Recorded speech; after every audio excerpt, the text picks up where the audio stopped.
Israel and the United States have criticised the decision by President Macron of France to recognise a Palestinian state in September. In a post on social media, the US Secretary of State Marco Rubio strongly rejects Macron's plan to recognise Palestinian statehood and says this reckless decision only serves Hamas propaganda and sets back peace. The Israeli Prime Minister said the move would reward terrorism. But Saudi Arabia hailed President Macron's announcement as historic, and the Palestinian Authority and Hamas have also welcomed it. The latest figures from the MSF suggest that 1 in 4 children and pregnant women is now malnourished in Gaza City, with the situation getting worse every day. Well, let's speak now to our Middle East correspondent Yolande Knell, who's in Jerusalem for us. Yolande, given the announcement by France, what difference does it make to how isolated Israel is, especially given that the US still stands with them on that?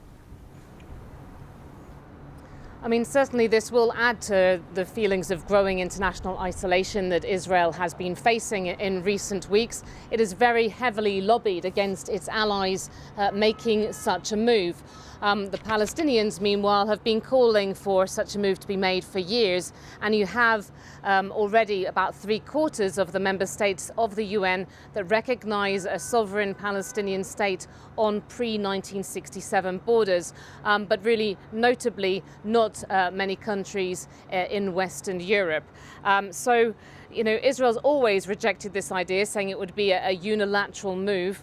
But since those deadly attacks led by Hamas on the 7th of October 2023, the Israeli position has been that to give recognition for a Palestinian state in such circumstances, that would be a reward for terrorism. And you have really, furious reaction coming out from different Israeli officials. The Israeli Prime Minister's office saying the Palestinians do not seek a state alongside Israel, they seek a state instead of Israel. And given the data that's coming out of Gaza about the level of malnutrition there, how much does this make a difference to that? Because, of course, ceasefire talks are still going nowhere. So, in a way, is this announcement by France a bit of a red herring when it comes to what the situation is for Palestinian people?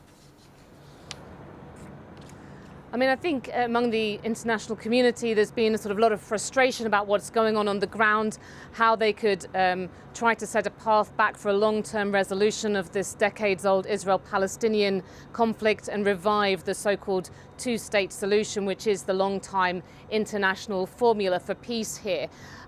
There's been a lot of resistance, particularly from the US as well as Israel, to the idea of France and Saudi Arabia hosting a conference where they would try to put this back on the international agenda and encourage countries to make this step of recognizing an independent Palestinian state.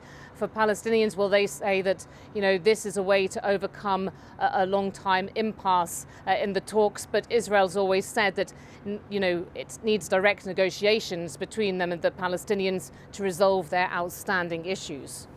Yolande, thank you. That's our Middle East correspondent, Yolande Knell there. Well, here in the UK, the Prime Minister, Sir Keir Starmer, is under increasing pressure to follow France's lead and to recognise Palestine as a state. It comes as a cross-party group of MPs says the UK's actions in the conflict have often been, in their words, too little, too late. Our political correspondent, Damien Grammaticus, has more. Starving civilians! That's the red line! Blocking humanitarian aid! In Parliament Square this week, demonstrators who say Israel has crossed multiple red lines in Gaza. There have been similar protests in recent months in other European capitals. People calling for their governments to do more, including by officially recognising a Palestinian state. Last night, Sir Keir Starmer said, "The suffering and starvation unfolding in Gaza is unspeakable and indefensible." He said statehood is the inalienable right of the Palestinian people, but indicated the UK won't recognise Palestine yet, not before a ceasefire, saying, "A ceasefire will put us on the path to the recognition of a Palestinian state and a two-state solution." The UK has for many, many months been calling for a ceasefire, for Hamas to release its hostages, for Israel to allow unfettered aid flows.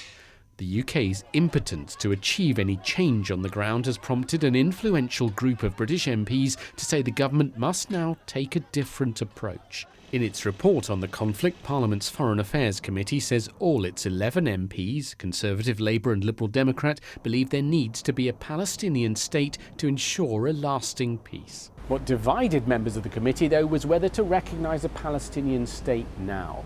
Minority said that would not be helpful. The majority, though, voted to say that the UK should recognise a Palestinian state now, while there was still one to recognise. And that would signal the UK's desire to work towards a two-state solution. Those in favour of immediate action say the UK now needs to follow France's lead. Emmanuel Macron confirmed his country will recognise Palestine later this year, saying it's necessary if peace is to be achieved. The reality is that what should be the Palestinian territory is getting smaller and smaller all of the time, and that is just, for me, creating a sense of urgency around the need for the UK to make a statement and recognise Palestine while there's still a state to recognise.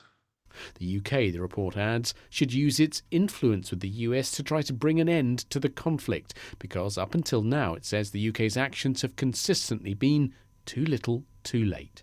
Damien Grammaticus, BBC News, Westminster.